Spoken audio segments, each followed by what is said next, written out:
Check कर लो।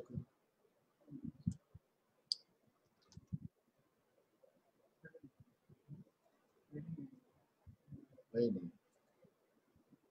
दोबारा करना पड़ा। लेट मी सी।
नमस्कार, सत श्री अकाल, गुड इवनिंग। हफ्तावारी कोविड-19 अपडेट ਦੇ ਵਿੱਚ ਜ਼ਿਲ੍ਹਾ ਗੁਰਦਾਸਪੁਰ ਵਾਸੀਆਂ ਦਾ ਸਵਾਗਤ ਹੈ। ਅੱਜ ਅਸੀਂ ਗੱਲ ਕਰਾਂਗੇ ਕਿ ਗੁਰਦਾਸਪੁਰ ਪਿਛਲੇ ਹਫ਼ਤੇ ਦੇ ਵਿੱਚ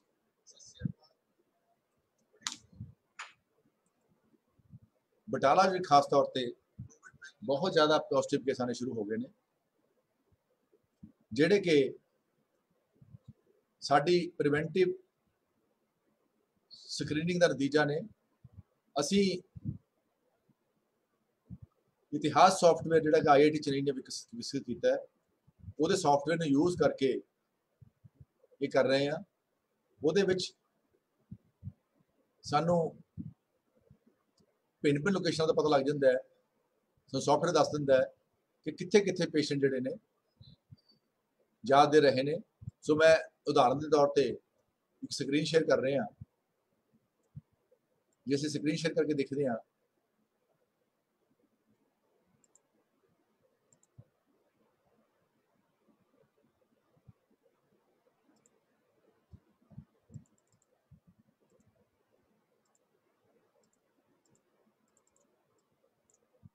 हाँ ਸਕਰੀਨ ਸ਼ੇਅਰ ਕਰਕੇ ਦੇਖਦੇ ਹਾਂ, ਸਾਡੇ ਕੋਲ ਇੱਕ ਐਕਸਲ ਸ਼ੀਟ ਨਜ਼ਰ ਆ ਰਹੀ ਹੈ। ਇਹਦੇ ਵਿੱਚ ਕੱਲੇ ਕੱਲੇ ਟਾਵਰ ਦੀ ਲੋਕੇਸ਼ਨ ਨਜ਼ਰ ਆ ਰਹੀ ਹੈ, ਔਰ ਇਹ ਵੀ ਨਾਲ ਲਿਖਿਆ ਜਾ ਰਿਹਾ ਹੈ, ਤੁਸੀਂ ਦੇਖੋਗੇ ਕਿ ਕਿਸ ਟਾਵਰ ਤੇ ਕਿੰਨਾ ਸਕੋਰ ਆ ਰਿਹਾ ਹੈ ਔਰ ਕਿੰਨੇ ਵਿਅਕਤੀ ਆਏ। ਜਿਵੇਂ ਕਿ ਫॉर एग्जांपल ਅਵਾਂਖਾ 'ਚ ਦੇਖੀਏ, ਇੱਥੇ 1 ਨੰਬਰ ਲਿਖਿਆ ਹੋਇਆ ਹੈ 24 ਜੁਲਾਈ ਦਾ, ਤੇ ਸਕੋਰ 23.39 ਆ ਰਿਹਾ ਹੈ। ਇਹਦਾ ਮਤਲਬ ਇਹ ਹੈ ਕਿ ਇੱਥੇ ਇੱਕ ਕੋਵਿਡ ਪੋਜ਼ਿਟਿਵ ਪੇਸ਼ੈਂਟ 23 ਘੰਟੇ ਰਿਹਾ। ਇਸੇ ਪ੍ਰਕਾਰ ਅਸੀਂ ਦੇਖਾਂਗੇ ਕਿ ਬਟਾਲਾ ਦੇ ਵਿੱਚ ਜਿਹੜੀ ਟਾਵਰ ਲੋਕੇਸ਼ਨ ਆ ਰਹੀ ਸਾਡੇ ਕੋਲੇ, ਇੱਥੇ ਇੱਕ ਪੇਸ਼ੈਂਟ 12 ਘੰਟੇ ਰਿਹਾ, ਔਰ ਇਦਾਂ ਹੀ ਇੱਕ ਹੋਰ ਲੋਕੇਸ਼ਨ ਸਾਡੇ ਕੋਲ ਟਾਵਰ ਦੀ ਆ ਰਹੀ ਹੈ, ਉੱਥੇ 2 ਪੇਸ਼ੈਂਟ 5 ਘੰਟੇ ਰਹੇ। ਸੋ ਇਹਨਾਂ ਲੋਕੇਸ਼ਨਾਂ ਤੋਂ ਸਾਨੂੰ ਪਤਾ ਲੱਗ ਜਾਂਦਾ ਹੈ ਕਿ ਕਿੱਥੇ ਜ਼ਿਆਦਾ ਕੇਸ ਆਉਣ ਦੀ ਸੰਭਾਵਨਾ ਹੈ, ਔਰ ਇਹ ਸੌਫਟਵੇਅਰ ਦੇ ਰਾਹੀਂ ਸਾਨੂੰ ਇਹ ਵੀ ਪਤਾ ਲੱਗਦਾ ਹੈ ਕਿ ਪੇਸ਼ੈਂਟ ਕਿੱਥੋਂ ਆਏ ਨੇ। ਸੋ ਇਤਿਹਾਸ ਸੌਫਟਵੇਅਰ ਦੇ ਵਿੱਚ ਜੇਕਰ ਅਸੀਂ ਇੱਕ ਹੋਰ ਸਕਰੀਨ ਦੇਖੀਏ, ਸੋ ਇਹ ਸਕਰੀਨ ਦੇ ਵਿੱਚ ਸਾਨੂੰ ਬੜਾ ਸਾਫ਼ ਨਜ਼ਰ ਆ ਰਿਹਾ ਹੈ ਕਿ ਬਟਾਲਾ ਦੇ ਵਿੱਚ ਟੋਟਲ 10 ਟਾਵਰ ਨੇ ਤੇ 2 ਟਾਵਰ ਸਕਰੀਨ ਤੇ ਨਜ਼ਰ ਆ ਰਹੇ ਨੇ, ਜਿਹਦੇ ਵਿੱਚ ਹਾਈ ਰਿਸਕ ਏਰੀਆ ਬਣਿਆ ਹੋਇਆ ਹੈ। ਸੋ ਸਾਡੀਆਂ ਟੀਮਾਂ ਇਹ ਹਾਈ ਰਿਸਕ ਏਰੀਆ ਨੂੰ ਜਾ ਕੇ ਸਕਰੀਨ ਕਰਦੀਆਂ ਨੇ, ਲੋਕਾਂ ਦੇ ਨਾਲ ਗੱਲਬਾਤ ਕਰਦੀਆਂ ਨੇ। ਜਿਹੜੇ ਲੋਕਾਂ ਦੇ ਸਾਨੂੰ ਲੱਗਦਾ ਹੈ ਕਿ high risk area, high risk ਲੋਕ ਨੇ, ਉਮਰ ਜ਼ਿਆਦਾ ਹੈ ਜਾਂ ਕੋਈ ਬਿਮਾਰੀ ਹੈ, ਉਹਨਾਂ ਦਾ ਸੈਂਪਲ ਲੈ ਜਾਂਦੇ ਨੇ। ਸੋ ਇਹ ਸੈਂਪਲਿੰਗ ਦਾ ਨਤੀਜਾ ਸੀਗਾ, ਤਕਰੀਬਨ ਬਟਾਲਾ 10 ਟਾਵਰ ਸਾਡੇ ਸਾਹਮਣੇ ਆਏ ਕਿ ਅਸੀਂ ਤੇ ਸੈਂਪਲਿੰਗ ਕੀਤੀ, ਸਾਨੂੰ ਬਹੁਤ ਸਾਰੇ ਇੱਥੋਂ ਇਹ ਸਿੰਪਟੋਮੈਟਿਕ ਐਕਟਿਵ ਕੇਸ ਮਿਲੇ ਨੇ। ਜੇਕਰ ਇਹ ਕੇਸ ਆਇਡੈਂਟੀਫਾਈ ਨਾ ਕੀਤੇ ਜਾਂਦੇ ਤਾਂ ਇਹਨਾਂ ਕੇਸਾਂ ਦੀ ਬਦੌਲਤ ਹੋ ਸਕਦਾ ਹੈ ਬਟਾਲਾ ਦੇ ਵਿੱਚ ਬਹੁਤ ਗੰਭੀਰ ਬਿਮਾਰੀਆਂ ਦੀ ਮਹਾਮਾਰੀ ਫੈਲ ਸਕਦੀ ਸੀਗੀ।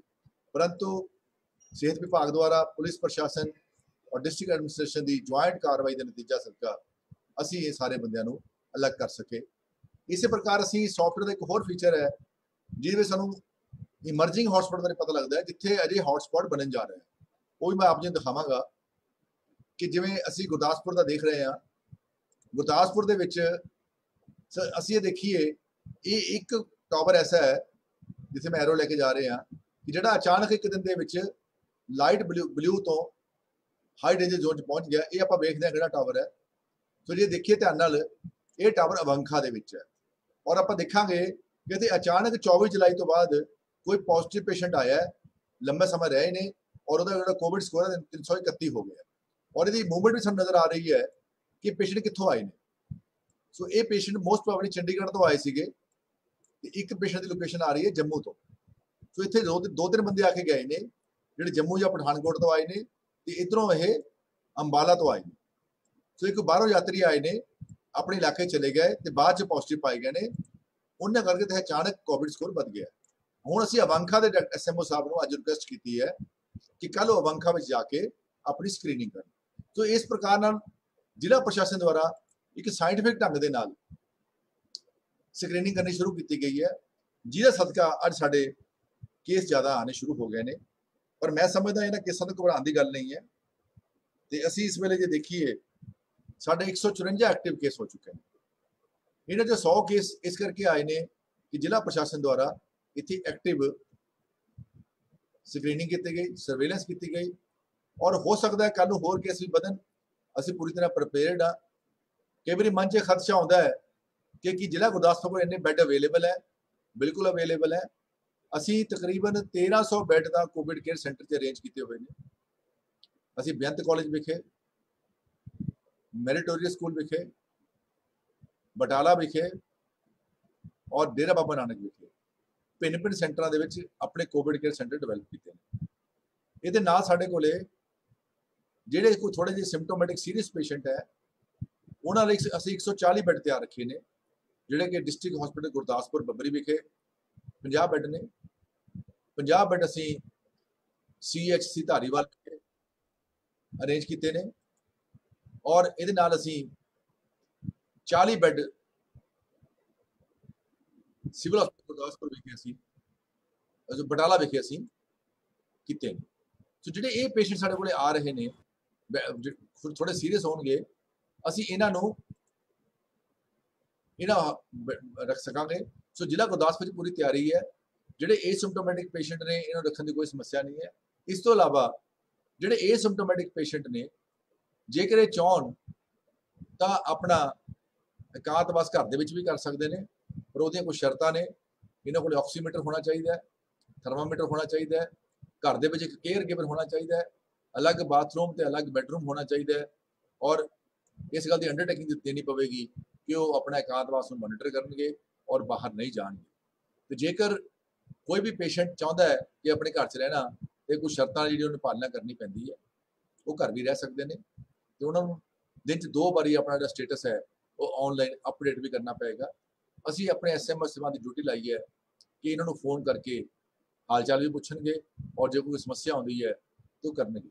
ਇਹਦੇ ਨਾਲ ਜਿੱਥੇ ਅਸੀਂ ਇਹ ਸਰਵੇਲੈਂਸ ਕਰ ਰਹੇ ਹਾਂ, ਮੈਂ ਜਨਰਲ ਪਬਲਿਕ ਨੂੰ ਵੀ ਦੱਸਣਾ ਚਾਹੁੰਦਾ ਕਿ ਆਪਾਂ ਨੂੰ ਕੀ ਕਰਨਾ ਚਾਹੀਦਾ, ਕਿਉਂਕਿ ਹੁਣ ਇਨਫੈਕਸ਼ਨ ਜਿਹੜੀ ਹੈ ਪੰਜਾਬ ਦੇ ਵਿੱਚ ਪੀਕ ਕਰ ਰਹੀ ਹੈ। ਔਰ ਜੋ ਮਾਹਿਰ ਕਹਿ ਰਹੇ ਨੇ, ਉਹ ਦੱਸ ਰਹੇ ਨੇ ਗੁਰਦਾਸਪੁਰ ਦੇ ਵਿੱਚ ਵੀ ਵਧੇਗੀ। ਸੋ ਜੇ ਗੁਰਦਾਸਪੁਰ 'ਚ ਵਧੇਗੀ, ਉਹਨੂੰ ਰੋਕਣ ਦੇ ਲਈ ਅਸੀਂ ਆਪਣੀ ਸਰਵੇਲੈਂਸ ਤਾਂ ਕਰ ਰਹੇ ਹਾਂ, ਪਰ ਇੱਕ ਆਮ ਨਾਗਰਿਕ ਨੂੰ ਕੀ ਕਰਨਾ ਚਾਹੀਦਾ। ਸੋ ਬੜਾ ਹੀ ਸਿੰਪਲ ਗੱਲ ਹੈ ਕਿ ਸਭ ਤੋਂ ਪਹਿਲਾਂ ਤਾਂ ਸਾਨੂੰ ਆਪਣਾ ਸਿਹਤ ਦਾ ਧਿਆਨ ਰੱਖਣਾ ਚਾਹੀਦਾ ਹੈ, ਮਾਸਕ ਪਾਉਣਾ ਚਾਹੀਦਾ ਹੈ, 6 ਫੁੱਟ ਦਾ ਫਾਸਲਾ ਮੇਨਟੇਨ ਕਰਨਾ ਚਾਹੀਦਾ ਹੈ। ਔਰ ਜੇਕਰ ਕਿਸੇ ਕਾਰਨਵਸ਼ ਸਾਨੂੰ ਕੋਈ ਸਿੰਪਟਮ ਆ ਜਾਂਦੇ ਨੇ ਤਾਂ ਆਪਣਾ ਆਕਸੀਜਨ ਲੈਵਲ ਚੈੱਕ ਕਰਦੇ ਰਹੋ। ਆਮ ਨਾਗਰਿਕਾਂ ਨੂੰ ਮੈਂ ਬੇਨਤੀ ਕਰਾਂਗਾ ਕਿ ਆਪਣੀ ਗਿਣਤੀ ਕਰਨ ਦੀ ਆਦਤ ਪਾਓ। ਦਿਨ 'ਚ 2 ਵਾਰੀ ਇੱਕ ਸਾਹ ਦੇ ਵਿੱਚ ਗਿਣਤੀ ਕਰਨ ਦੀ ਕੋਸ਼ਿਸ਼ ਕਰੋ। ਜੇਕਰ ਮੰਨ ਲਓ ਤੁਸੀਂ ਅੱਜ ਗਿਣਤੀ ਕਰਨੀ ਸ਼ੁਰੂ ਕਰ ਦਿੱਤੀ, ਤੇ ਤੁਸੀਂ ਜੇ 1 ਮਿੰਟ ਦੇ ਵਿੱਚ 70 ਤੱਕ ਗਿਣਦੇ ਹੋ, ਤੇ ਅਗਲੇ ਦਿਨ ਜਾ ਕੇ ਤੁਸੀਂ ਗਿਣਤੀ ਕੀਤੀ, ਤਾਂ ਤੁਹਾਡੀ ਗਿਣਤੀ ਕਰਨ ਦੀ ਜਿਹੜੀ ਦਰ ਹੈ ਉਹ 70 ਤੋਂ ਘੱਟ ਕੇ 60 ਹੋ ਜਾਂਦੀ ਹੈ ਜਾਂ 55 ਹੋ ਜਾਂਦੀ ਹੈ। ਤਾਂ ਇਹਦਾ ਮਤਲਬ ਇਹ ਹੈ ਕਿ ਤੁਹਾਨੂੰ ਕੋਈ ਨਾ ਕੋਈ ਪ੍ਰੋਬਲਮ ਹੋ ਰਹੀ ਹੈ ਜਿਹੜੀ ਕਿ ਕੋਵਿਡ ਰਿਲੇਟਡ ਹੈ, ਤਾਂ ਤੁਹਾਨੂੰ ਡਾਕਟਰ ਕੋਲ ਜਾਣਾ ਚਾਹੀਦਾ। ਤੇ ਜੇਕਰ ਕੋਈ ਅਫੋਰਡ ਕਰਦਾ ਹੈ ਤਾਂ 700-800 ਰੁਪਏ ਦਾ ਆਉਂਦਾ ਹੈ, ਆਪਣਾ ਆਕਸੀਮੀਟਰ ਵੀ ਲੈ ਸਕਦਾ ਹੈ, ਉਹਦੇ ਨਾਲ ਆਪਣਾ ਆਕਸੀਜਨ ਲੈਵਲ ਚੈੱਕ ਕਰੋ। ਜੇਕਰ ਉਹ 95% ਤੋਂ ਘੱਟ ਹੈ ਤਾਂ ਅਸੀਂ ਆਪਣੀ ਜਿਹੜੀ ਤੁਰੰਤ ਜਾਂਚ ਕਰਾਈਏ। ਔਰ ਜੇ ਕਿਸੇ ਪੇਸ਼ੈਂਟ ਨੂੰ ਸਿੰਪਟਮ ਆ ਜਾਂਦੇ ਨੇ ਜਿਵੇਂ ਕਿ ਬੁਖਾਰ, ਸੀਵਰ ਖਾਂਸੀ, ਗਲਾ ਖਰਾਬ, ਹੁਣ ਤਾਂ ਡਾਇਰੀਆ ਵੀ ਵਿੱਚ ਆ ਗਿਆ, ਬੋਡੀ ਉੱਪਰ ਰੈਸ਼ਿਜ਼ ਹੋਣੇ, ਟੇਸਟ ਤੇ ਸਮੈਲ ਦਾ ਲਾਸ ਹੋ ਜਾਣਾ, ਤਾਂ ਆਪਾਂ ਆਪਣੇ ਆਪ ਨੂੰ ਕੋਵਿਡ ਪੋਜ਼ਿਟਿਵ ਪੇਸ਼ੈਂਟ ਸਮਝੀਏ, ਆਪਣੇ ਆਪ ਨੂੰ ਆਈਸੋਲੇਟ ਕਰੀਏ। ਔਰ ਜੇਕਰ ਸਿੰਪਟਮ ਇੱਕ ਅੱਧਾ ਦਿਨ 'ਚ ਠੀਕ ਨਹੀਂ ਹੁੰਦੇ ਤਾਂ ਤੁਰੰਤ ਇਹਦਾ ਜਾਂਚ ਕਰਾਓ, ਟੈਸਟ ਕਰਾਓ। ਟੈਸਟ ਕਰਵਾਉਣ ਬਿਲਕੁਲ ਫ੍ਰੀ ਆਫ ਕਾਸਟ ਹੈ, ਕਿਸੇ ਨੂੰ ਘਬਰਾਉਣ ਦੀ ਲੋੜ ਨਹੀਂ ਹੈ, ਕਿਸੇ ਨੂੰ ਜ਼ਬਰਦਸਤੀ ਸ਼ਿਫਟ ਨਹੀਂ ਕੀਤਾ ਜਾਏਗਾ। ਔਰ ਜਿਹੜਾ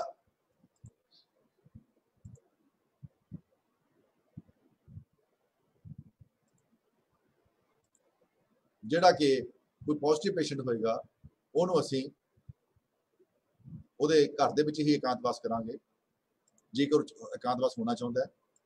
ਔਰ ਇਹ ਨਹੀਂ ਕਿ ਉਹਨੂੰ ਜ਼ਬਰਦਸਤੀ ਹਸਪੀਟਲ ਸ਼ਿਫਟ ਕੀਤਾ ਜਾਏਗਾ। ਔਰ ਜੇਕਰ ਕਿਸੇ ਘਰ 'ਚ ਜਗ੍ਹਾ ਨਹੀਂ ਹੈਗੀ ਹੈ ਤਾਂ ਅਸੀਂ ਉਹਨਾਂ ਨੂੰ ਆਪਣੇ ਹਸਪੀਟਲ ਸ਼ਿਫਟ ਕਰ ਸਕਦੇ ਹਾਂ। ਔਰ ਇਸ ਤੋਂ ਇਲਾਵਾ ਅਸੀਂ ਇੱਕ ਨੋਡਲ ਅਫਸਰ ਲਗਾਇਆ ਹੈ ਸਾਡੇ SDM ਗੁਰਦਾਸਪੁਰ ਸਰਦਾਰ ਸਕੱਤਰ ਸਿੰਘ ਵਾਲੇ ਜੀ ਨੂੰ, ਜਿਹੜੇ ਕਿ ਸੀਰੀਅਸ ਕੇਸ ਨੇ ਜਿਨ੍ਹਾਂ ਨੂੰ ਕੋਈ ਸਿੰਪਟਮ ਜ਼ਿਆਦਾ ਨੇ ਔਰ ਉਹਨਾਂ ਨੂੰ ਸ਼ਿਫਟ ਕੀਤਾ ਗਿਆ ਹੈ ਅੰਮ੍ਰਿਤਸਰ ਵਿਖੇ ਜਾਂ ਕਿਸੇ ਹੋਰ ਬੜੇ ਸਰਕਾਰੀ ਹਸਪਤਾਲ ਦੇ ਵਿੱਚ ਜਾਂ ਪ੍ਰਾਈਵੇਟ ਹਸਪਤਾਲ 'ਚ, ਉਹਨਾਂ ਦੀ ਸਿਹਤ ਦਾ ਰਿਕਾਰਡ ਰੱਖਣ ਵਾਸਤੇ ਵੀ। ਕਿਉਂਕਿ ਜੇ ਭਾਵੇਂ ਪੇਸ਼ੈਂਟ ਗੁਰਦਾਸਪੁਰ ਤੋਂ ਸ਼ਿਫਟ ਹੋ ਕੇ ਬਾਹਰ ਚਲਾ ਗਿਆ ਹੈ, ਪਰੰਤੂ ਫਿਰ ਵੀ ਸਾਡੀ ਇਖਲਾਕੀ ਤੇ ਮੋਰਲ ਰਿਸਪੌਂਸਿਬਿਲਿਟੀ ਬਣਦੀ ਹੈ ਕਿ ਸਾਡਾ ਪੇਸ਼ੈਂਟ ਹੈ, ਅਸੀਂ ਉਹਦਾ ਧਿਆਨ ਰੱਖੀਏ। ਤਾਂ ਅਸੀਂ ਇੱਕ PCS ਲੈਵਲ ਦੇ ਅਧਿਕਾਰੀ ਨੂੰ ਇਸ ਗੱਲ ਦੀ ਡਿਊਟੀ ਸੌਂਪੀ ਹੈ ਕਿ ਉਹਨਾਂ ਦੀ ਸਿਹਤ ਦਾ ਪੂਰਾ ਧਿਆਨ ਰੱਖੇ ਔਰ ਉਹਨਾਂ ਬਾਰੇ ਜੋ ਸਿਹਤ ਹੈ ਦਾ ਬੁਲੇਟਿਨ ਡਾਕਟਰ ਸਾਹਿਬ ਨਾਲ ਗੱਲ ਕਰੇ। ਔਰ ਸਾਨੂੰ ਪੰਜਾਬ ਸਰਕਾਰ ਦੁਆਰਾ ਕੁਝ ਮਾਹਿਰ ਡਾਕਟਰਾਂ ਦਾ ਰੈਫਰੈਂਸ ਦਿੱਤਾ ਗਿਆ ਹੈ, ਸਾਡਾ ਤਾਲਮੇਲ ਉਹਨਾਂ ਨਾਲ ਕਰਾਇਆ ਗਿਆ ਹੈ, ਤਾਂ ਜੋ ਜੇਕਰ ਕਿਸੇ ਪੇਸ਼ੈਂਟ ਨੂੰ ਜ਼ਿਆਦਾ ਲੋੜ ਹੈ ਮੈਡੀਕਲ ਸਹਾਇਤਾ ਦੀ ਤਾਂ ਉਸ ਡਾਕਟਰ ਸਾਹਿਬ ਤੋਂ ਪੁੱਛ ਕੇ ਵੀ ਉਹਨੂੰ ਸਹਾਇਤਾ ਦਿੱਤੀ ਜਾ ਸਕੇ। ਸੋ ਮੈਂ ਇੱਕੋ ਹੀ ਅਪੀਲ ਕਰਨਾ ਚਾਹਾਂਗਾ ਕਿ ਕੋਈ ਵੀ ਪੇਸ਼ੈਂਟ ਆਪਣੇ ਆਪ ਨੂੰ ਘਰੇ ਨਾ ਰੱਖੇ। ਖਾਸ ਤੋਂ ਸਾਡੇ ਡਾਕਟਰ RMP ਭਰਾ ਨੇ ਜਿਹੜੇ ਕਿ ਰਜਿਸਟਰਡ ਮੈਡੀਕਲ ਪ੍ਰੈਕਟੀਸ਼ਨਰ ਨੇ, ਉਹਨਾਂ ਨੂੰ ਮੈਂ ਜ਼ਰੂਰ ਬੇਨਤੀ ਕਰਾਂਗਾ ਕਿ ਜਿਹੜੀਆਂ ਗੁਰਦਾਸਪੁਰ 'ਚ ਪਿਛਲੇ 16-17 ਦਿਨ ਮੌਤਾਂ ਹੋਈਆਂ ਨੇ, ਉਹਨਾਂ 'ਚ 11-12 ਮੌਤਾਂ ਇੱਦਾਂ ਦੀਆਂ ਨੇ ਜਿਹੜੀਆਂ ਕਿ ਬਚਾਈਆਂ ਜਾ ਸਕਦੀਆਂ ਸੀਗੀਆਂ ਜੇਕਰ ਥੋੜਾ ਜਿਹਾ ਪ੍ਰੀਵੈਂਸ਼ਨ ਕੀਤੀ ਜਾਂਦੀ। ਸਾਨੂੰ ਜੋ ਪਤਾ ਲੱਗਿਆ ਹੈ ਕਿ ਜਦੋਂ ਪੇਸ਼ੈਂਟਸ ਨੂੰ ਪਹਿਲੀ ਵਾਰੀ ਸਿੰਪਟਮ ਆਏ ਤਾਂ ਉਹ ਕਿਸੇ ਨੇੜੇ ਦੇ ਡਾਕਟਰ ਕੋਲੇ ਗਏ। ਨੈਚੁਰਲੀ ਹਰ ਬੰਦੇ ਨੂੰ ਕੋਸ਼ਿਸ਼ ਹੁੰਦੀ ਹੈ ਕਿ ਜਿਹੜੇ ਡਾਕਟਰ ਨੂੰ ਪਹਿਲਾਂ ਦਿਖਾ ਰਹੇ ਨੇ, ਹਰ ਇੱਕ ਬੰਦੇ ਨੂੰ ਭਰੋਸਾ ਹੁੰਦਾ ਉਹਦੇ ਉੱਪਰ। ਜਿਵੇਂ ਮੈਂ ਵੀ ਆਪਣੇ ਇੱਕ ਪਰਸਨਲ ਡਾਕਟਰ ਨੇ, ਮੈਨੂੰ ਕੋਈ ਪ੍ਰੋਬਲਮ ਆਉਂਦੀ ਹੈ ਜਾਂ ਮੇਰੇ ਪਰਿਵਾਰ ਨੂੰ ਕੋਈ ਪ੍ਰੋਬਲਮ ਆਉਂਦੀ ਹੈ ਤਾਂ ਅਸੀਂ ਪਹਿਲਾਂ ਉਹਦੇ ਨਾਲ ਗੱਲ ਕਰਦੇ। ਇਸੇ ਪ੍ਰਕਾਰ ਤੁਹਾਡੇ ਕੋਲੇ ਵੀ ਕੋਈ ਨਾ ਕੋਈ ਤੁਹਾਡੇ ਜਿਹੜੇ ਖਾਸ ਪੁਰਾਣੇ ਪੇਸ਼ੈਂਟ ਨੇ ਤੁਹਾਨੂੰ ਫੋਨ ਕਰਦੇ ਨੇ ਜਾਂ ਤੁਹਾਨੂੰ ਉਹ ਜਿਹਨੂੰ ਕਹਿੰਦੇ ਨੇ ਆ ਕੇ ਮਿਲਦੇ ਨੇ, ਤੇ ਤੁਸੀਂ ਉਹਨਾਂ ਨੂੰ ਇਹ ਗਾਈਡ ਨਾ ਕਰੋ ਕਿ ਕੋਈ ਗੱਲ ਨਹੀਂ 4 ਦਿਨ ਐਂਟੀਬਾਇਓਟਿਕ ਖਾ ਲਓ, 2 ਦਿਨ ਐਂਟੀਬਾਇਓਟਿਕ ਖਾ ਲਓ। ਇੱਕ ਤੁਹਾਨੂੰ ਇਹ ਜ਼ਰੂਰ ਐਡਵਾਈਸ ਕਰੋ ਕਿ ਆਪਣਾ ਆਕਸੀਜਨ ਲੈਵਲ ਚੈੱਕ ਕਰੋ। ਜੇਕਰ ਆਕਸੀਜਨ ਲੈਵਲ 95% ਤੋਂ ਘੱਟ ਜਾਂਦਾ ਹੈ ਤਾਂ ਤੁਰੰਤ ਉਹਨਾਂ ਦਾ ਕੋਵਿਡ ਟੈਸਟ ਕਰਾਇਆ ਜਾਵੇ ਔਰ ਉਹਨਾਂ ਨੂੰ ਹਸਪੀਟਲ ਸ਼ਿਫਟ ਕੀਤਾ ਜਾਵੇ। ਇਹਦੇ ਨਾਲ ਨਾਲ ਜਿਹੜੇ ਕੋਈ ਸਿੰਪਟੋਮੈਟਿਕ ਪੇਸ਼ੈਂਟ ਨੇ ਪਰੰਤੂ ਨਾਲ ਉਹਨਾਂ ਨੂੰ ਕੋਈ ਬਿਮਾਰੀ ਹੈ, ਕਿਉਂ ਜਿੰਨੇ ਵੀ ਆਪਣੇ ਗੁਰਦਾਸਪੁਰ 'ਚ ਮੌਤਾਂ ਹੋਈਆਂ ਨੇ ਉਹਨਾਂ ਦੇ ਮੇਨ ਕਾਰਨ ਇਹ ਹੈ ਕਿ ਉਹਨਾਂ ਨੂੰ ਕੋਵਿਡ ਦੇ ਨਾਲ ਕੋਈ ਸੀਰੀਅਸ ਬਿਮਾਰੀ ਹੋਈ, ਖਾਸ ਤੌਰ ਤੇ ਕੈਂਸਰ ਦੇ ਪੇਸ਼ੈਂਟ ਸੀਗੇ, ਕਿਡਨੀ ਦੇ ਪੇਸ਼ੈਂਟ ਸੀਗੇ, ਹਾਰਟ ਦੇ ਪੇਸ਼ੈਂਟ ਸੀਗੇ। ਸੋ ਉਹਨਾਂ ਲੋਕਾਂ ਨੂੰ ਉਹ ਬਿਮਾਰੀ ਹੋਈ, ਉਹਦੇ ਕਰਕੇ ਕੋਵਿਡ ਉਹਨਾਂ ਵਾਸਤੇ ਜਾਨਲੇਵਾ ਸਾਬਿਤ ਹੁੰਦਾ। ਸੋ ਤੁਹਾਡੇ ਕੋਲ ਕੋਈ ਵੀ ਐਸਾ ਪੇਸ਼ੈਂਟ ਆਉਂਦਾ ਹੈ ਜਿਹਨੂੰ ਬੁਖਾਰ ਹੈ, ਖਾਂਸੀ ਹੈ, ਗਲਾ ਖਰਾਬ ਹੈ ਜਾਂ ਸਾਹ ਲੈਣ 'ਚ ਤਕਲੀਫ ਹੋ ਰਹੀ ਹੈ ਜਾਂ ਚੈਸਟ ਦਾ ਐਕਸਰੇ ਸਾਫ਼ ਨਹੀਂ ਆਇਆ, ਕੋਈ ਪ੍ਰੋਬਲਮ ਆਈ ਹੈ ਤੇ ਨਾਲ ਉਹਨੂੰ ਕੋਈ ਸ਼ੂਗਰ ਹੈ, ਤਾਂ ਬਿਨਾਂ ਕਿਸੇ ਗੱਲ ਦੀ ਇੰਤਜ਼ਾਰ ਕੀਤੇ ਉਹਨਾਂ ਦਾ ਕੋਵਿਡ ਦਾ ਟੈਸਟ ਕਰਾਓ ਔਰ ਉਹਨਾਂ ਨੂੰ ਗੰਭੀਰਤਾ ਨਾਲ ਲੈਂਦੇ ਹੋਏ ਉਹਦਾ ਇਲਾਜ ਕਰਾਈਏ। ਸਾਡਾ ਮੁੱਖ ਮੰਤਵ ਤਾਂ ਜਿੱਥੇ ਤੱਕ ਇਸ ਬਿਮਾਰੀ ਨੂੰ ਰੋਕਣਾ ਹੈ ਫੈਲਣ ਤੋਂ, ਉਹਦੇ ਨਾਲ ਨਾਲ ਜਿਹੜੇ ਕੁਝ ਭਰਾਵਾਂ ਨੂੰ ਬਿਮਾਰੀ ਹੋ ਜਾਂਦੀ ਹੈ ਉਹਨਾਂ ਦੀ ਜਿਹੜੀ ਹੈ ਮੋਰਟੈਲਿਟੀ ਘਟਾਈ ਜਾਵੇ, ਡੈਥ ਰੇਟ ਘਟਾਇਆ ਜਾਵੇ। ਬਿਮਾਰੀ ਦੇ ਵਿੱਚ ਕੋਈ ਬਹੁਤ ਜ਼ਿਆਦਾ ਡੈਥ ਨਹੀਂ ਹੁੰਦੀ ਹੈ, ਕੇਵਲ 2-3% ਲੋਕਾਂ ਦੀ ਹੋ ਰਹੀ ਹੈ, ਉਹ ਵੀ ਉਹ ਜਿਹੜੇ ਕਿ ਲੇਟ ਕਰ ਦਿੰਦੇ ਨੇ ਜਾਂ ਜਿਨ੍ਹਾਂ ਨੂੰ ਕੋਈ ਸੀਰੀਅਸ ਬਿਮਾਰੀ ਹੈ ਔਰ ਆਪਣਾ ਪ੍ਰੋਪਰ ਨਹੀਂ ਕਰਦੇ। ਇੱਕ ਗੱਲ ਹੋਰ ਸਾਹਮਣੇ ਆਈ ਹੈ ਕਿ ਕਈ ਪੇਸ਼ੈਂਟ ਜਿਹੜੇ ਨੇ ਸੀਰੀਅਸ ਬਿਮਾਰੀ ਦਾ ਸ਼ਿਕਾਰ ਹੁੰਦੇ ਨੇ, ਜਿਵੇਂ ਕਿ ਹਾਰਟ ਪੇਸ਼ੈਂਟ ਹੈ, ਕਿਡਨੀ ਦਾ ਪੇਸ਼ੈਂਟ ਹੈ, ਉਹ ਆਪਣੇ ਇਲਾਜ ਲਈ ਜਦੋਂ ਸਰਕਾਰੀ ਹਸਪਤਾਲ ਜਾਂ ਪ੍ਰਾਈਵੇਟ ਹਸਪਤਾਲ ਲੈ ਕੇ ਜਾਂਦੇ ਨੇ ਤਾਂ ਉਹਨਾਂ ਦੇ ਰਿਸ਼ਤੇਦਾਰ ਉਹਨਾਂ ਨੂੰ ਮਿਲਣ ਵਾਸਤੇ ਆਉਂਦੇ। ਉਹਨਾਂ ਰਿਸ਼ਤੇਦਾਰਾਂ ਦੇ ਵਿੱਚੋਂ ਜਾਂ ਉਹਨਾਂ ਦੇ ਦੋਸਤਾਂ ਜਿਹੜੇ ਨੂੰ ਮਿਲਣ ਵਾਸਤੇ ਆਉਂਦੇ ਨੇ, ਕੋਈ ਨਾ ਕੋਈ ਐਸਾ ਵਿਅਕਤੀ ਹੁੰਦਾ ਹੈ ਜਿਹੜਾ ਕਿ ਕੋਵਿਡ ਦਾ एसिम्प्टोमैटिक पेशेंट ਹੁੰਦਾ ਉਹ ਆਪਣਾ ਕੋਵਿਡ ਦੀ ਜਿਹੜੀ ਇਨਫੈਕਸ਼ਨ ਹੈ ਉਹ ਸੀਰੀਅਸ ਮਰੀਜ਼ ਨੂੰ ਟ੍ਰਾਂਸਫਰ ਕਰ ਦਿੰਦਾ ਤਾਂ ਉਹ ਮਰੀਜ਼ ਵਾਸਤੇ ਬਹੁਤ ਘਾਤਕ ਸਾਬਤ ਹੁੰਦਾ। ਸੋ ਮੈਂ ਸਾਰਿਆਂ ਨੂੰ ਬੇਨਤੀ ਕਰਾਂਗਾ, ਜੇਕਰ ਤੁਹਾਡਾ ਕੋਈ ਰਿਸ਼ਤੇਦਾਰ, ਜੇਕਰ ਤੁਹਾਡਾ ਕੋਈ ਸਗਾ ਸੰਬੰਧੀ, ਕੋਈ ਦੋਸਤ ਕਿਸੇ ਸੀਰੀਅਸ ਬਿਮਾਰੀ ਦਾ ਸ਼ਿਕਾਰ ਹੈ, ਤੁਸੀਂ ਜੇਕਰ ਉਹਨੂੰ ਮਿਲਣ ਵੀ ਜਾਣਾ ਹੈ ਤਾਂ N95 ਮਾਸਕ ਲਾ ਕੇ ਜਾਓ, अपनी सोशल डिस्टेंसिंग फॉलो करो, 6 फुट का फासला मेनटेन करो, झूठे बर्तन शेयर ना करो और तद ही आप बीमारी तो बच सकते हैं। इस प्रकार एक होर जो बीमारी का कारण वेख्या गया है कि जो असीं बुफे खाना खाने, कई बार पार्टी होंगी है, हम आप 30 बंदे तक फंक्शन अलाउ किए हैं, उत्थे बुफे खाना लगता है। बुफे खाना के जो चमचा है, जो सर्विंग स्पून है, वो सारे बंदे शेयर करते हैं। जे एक पेशेंट कोविड पॉजिटिव है, उन्हें उन्होंने हथ लाया तो उस तो बाद दूसरा व्यक्ति जो कोविड पॉजिटिव नहीं है उन्होंने हथ लाता है तो कोविड का वह वायरस है वो हथों लग जाता है। उस तो बाद उन्होंने हथों के खाना खाता जाके तो उन्हें इन्फेक्शन हो जाती है। सो बुफे खाने के भी बहुत जल्दी इन्फेक्शन जी हो रही है, झूठा भांडा शेयर करने के बहुत ज़्यादा इन्फेक्शन हो रही है। हुण बटाला की गल होर सामने आ रही है कि छोटे छोटे बाजारों के दुकानदार भरा भी पॉजिटिव आ रहे हैं तो गाहक भी पॉजिटिव आ रहे हैं। आपको याद होएगा कि असीं 1 महीना पहला गल कही सी कि तंग बाजारों के जिहड़े अपने सेल्समैन ने छोटे दुकानों के वो कस्टमर नाल मास्क ला के गल कर रहे हैं, उसका नतीजा निकलेगा कि बटाला के सानूं 100 तो वध पेशेंट जिहड़े पॉजिटिव मिले हैं। हुण भी मैं यही अपील करांगा संपूर्ण गुरदासपुर वासियों नूं, साडे बिजनेसमैन भरावां नूं, दुकानदारां नूं कि सब तो पहला जान है फिर जहान है। अपने सेल्समैनां नूं, अपने आप नूं जे बीमार है इस बीमारी तो बचाना है तो अपनी दुकान सैनिटाइजर रखो, ग्राहक के सामने मास्क लगा के जाओ, ग्राहक को भी रिक्वेस्ट करो कि मास्क ला के जाए। खास तौर कपड़े के व्यापारी ने जिथे चीज़ छू के देखी जाती है उत्थे जेकर कपड़ा दिखाना है किसी ग्राहक को तो कपड़ा दिखाने तो पहले उन्होंने कहो कि जी अपने हथों सैनिटाइज कर लो, और अपने सेल्समैन भी कहो अपने हथों बार बार सैनिटाइज करते रहे। एक ग्राहक कपड़े में आके हथ लाता है, उन्होंने वायरस होंगे, दूजे वायरस चला जाता है तो बीमारी अगे फैलनी शुरू हो जाती है। सो मैं यही अपील करांगा कि कोविड की घबराने की लोड़ नहीं है। अपने गुरदासपुर के जिहड़ी कि ये बीमारी बढ़ती जा रही है। हुण इहदे नाल नाल अपने को रखड़ी का त्यौहार आ रहा है। रखड़ी के त्यौहार के सरकार ने दुकाना खोलने की परमिशन दी है, पर नाल एक अपील भी की साडे मानयोग चीफ मिनिस्टर साहब ने कि जिहड़े दुकानदार भरा उस दिन अपनी सेल करनगे वो अपने ग्राहकों को मास्क भी गिफ्ट करन, अपना फ्री देन। आप वैसे भी त्यौहार के अपने ग्राहकों को काफ़ी कुछ दिंदे आ, तो इस बारी विशेष गिफ्ट ये है कि असीं अपने ग्राहकों को जिहड़ी गिफ्ट देनी है वो जो मास्क दईए, और पंजाब सरकार द्वारा ऑफिशियली भी अलाउ किया गया और अनाउंस किया गया है, मुख्यमंत्री साहब वालों भी की गई है। तो इस गल का पालना करिए कि असीं इस वे रखड़ी पर जी सेल करनी है अपने ग्राहकों की, अपने भरावां की, जो असीं प्रोटैक्शन चाहुंदे आ तो असीं उन्हां नूं की कहते हैं मास्क जरूर गिफ्ट करिए तां जो उन्होंने लगे कि साडी जिहड़ी ये भरा ने साडे नाल जिहड़े इनवॉल्व ने, साडे दुकानदार भरा ने, वो साडी सेहत का ध्यान रख रहे हैं और सानू वो मास्क गिफ्ट कर रहे हैं क्योंकि साडे बारे वो जागरूक ने, साडी सेहत बारे जागरूक ने। सो एक बहुत वड्डी गल है कि असीं अज सारे जिन्ने भी साडे दुकानदार भरा ने वो होर कोई फ्री चीज़ दिओ ना दिओ, पर अपने ग्राहक को मास्क जरूर गिफ्ट करो और उन्होंने रिक्वेस्ट भी करो कि जी मास्क का प्रयोग करन, 6 फुट का फासला मेनटेन करन, सोशल डिस्टेंसिंग रखन ते अपने आप को बचा के रखें। ये बीमारी कोई बहुत खतरनाक बीमारी नहीं है, केवल एको गल है कि जो इन्फेक्शन फैलती है बहुत तेजी नाल फैलती है। एक पेशेंट 5 6 7 बंदे पॉजिटिव कर देता है, इसलिए सानू कुछ प्रिकॉशन लैन की लोड़ है। मैनू आस है कि अपने बटाला भी जो एकदम केस बढ़े ने आप सारे इकट्ठे सहयोग करांगे तो इन्होंने भी आने वाले 15 दिन के कंट्रोल करने शामिल हो सकांगे। एक मंग आ रही थी कि बार बार लॉकडाउन करने की, असीं छोटे छोटे माइक्रो कंटेनमेंट जोन बना रहे हैं। जेकर असीं ज़्यादा लॉकडाउन करते हैं तो गरीब बंदे के उपर माड़ा असर पैंदा है। तो साडी कोशिश यही है कि छोटे माइक्रो कंटेनमेंट जोन बनाइए। मेरी यही अपील है कि जिहड़े लोग माइक्रो कंटेनमेंट जोन च ने वो बिल्कुल गैर जरूरी काम लई घर तो बाहर ना निकलन, अपने आप बचा के रखन। जिहड़े कोई पॉजिटिव पेशेंट होम आइसोलेट किए गए हैं उन्होंने मैं बेनती करदा कि वो अपने आप को घर दे विच ही रखन, अपने परिवार तो दूर रखन, किसी नाल मिक्सअप ना हो, क्योंकि हो सकता तुहानूं कुछ ना होवे पर तुहाडी इन्फेक्शन के सदका तुहाडे गुआंढ दे विच, तुहाडे रिश्तेदारी दे विच ਕੋਈ ਹੋਰ ਬੰਦੇ ਦਾ ਜਾਨੀ ਨੁਕਸਾਨ ਹੋ ਜਾਵੇ, ਜਿਹੜਾ ਕਿ ਬਾਅਦ ਵਿੱਚ ਭਰਪਾਈ ਕਰਨੀ ਬਹੁਤ ਮੁਸ਼ਕਿਲ ਹੋਏਗੀ। ਮੈਨੂੰ ਸਾਰਿਆਂ ਨੂੰ ਆਸ ਹੈ ਕਿ ਆਪਾਂ ਸਾਰੇ ਰਲ ਮਿਲ ਕੇ ਕੰਮ ਕਰਾਂਗੇ ਔਰ ਇਹ ਟੀਮ ਦੇ ਤੌਰ ਤੇ ਕੰਮ ਕਰਾਂਗੇ ਤਾਂ ਅਸੀਂ ਕਾਮਯਾਬ ਹੋਵਾਂਗੇ। ਅਸੀਂ ਪਿਛਲੇ ਕੱਲ ਡਾਕਟਰ ਦੀ ਡਿਸਕਸ਼ਨ ਕਰਾਈ ਸੀਗੀ, ਸਾਡੇ ਪੇਜ ਦੇ ਉੱਪਰ ਲਾਈਵ ਅਵੇਲੇਬਲ ਹੈ।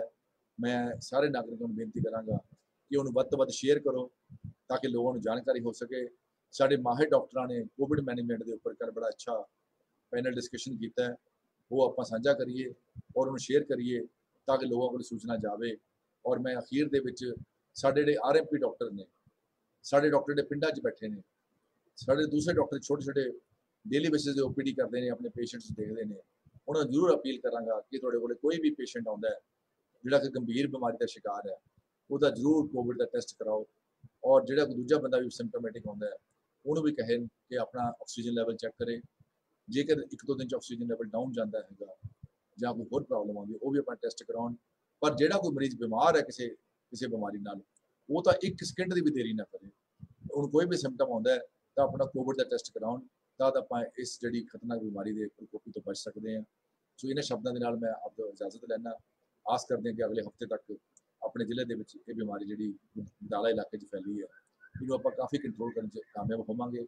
ਸੋ ਜਿੰਨੇ ਕੇਸ ਵੱਧ ਆ ਰਹੇ ਨੇ, ਸਾਨੂੰ ਠੀਕ ਲੱਗ ਰਿਹਾ ਕਿ ਅਸੀਂ ਇਹਨਾਂ ਬੰਦਿਆਂ ਨੂੰ ਪਹਿਲਾਂ ਹੀ ਪ੍ਰੀਐਮਪਟਿਵ ਕੰਟਰੋਲ ਕਰ ਲਿਆ। ਨਹੀਂ ਤਾਂ ਬਟਾਲਾ ਬਹੁਤ ਤੰਗ ਇਲਾਕਾ ਹੈਗਾ, ਉੱਥੇ ਇੱਕਦਮ ਬਿਮਾਰੀ ਬਹੁਤ ਜ਼ਿਆਦਾ ਫੈਲ ਸਕਦੀ ਸੀਗੀ। ਸੋ ਇਹਨਾਂ ਸ਼ਬਦਾਂ ਦੇ ਨਾਲ ਮੈਂ ਆਪ ਜੀ ਤੋਂ ਇਜਾਜ਼ਤ ਲੈਣਾ। ਧੰਨਵਾਦ। ਜੈ ਹਿੰਦ।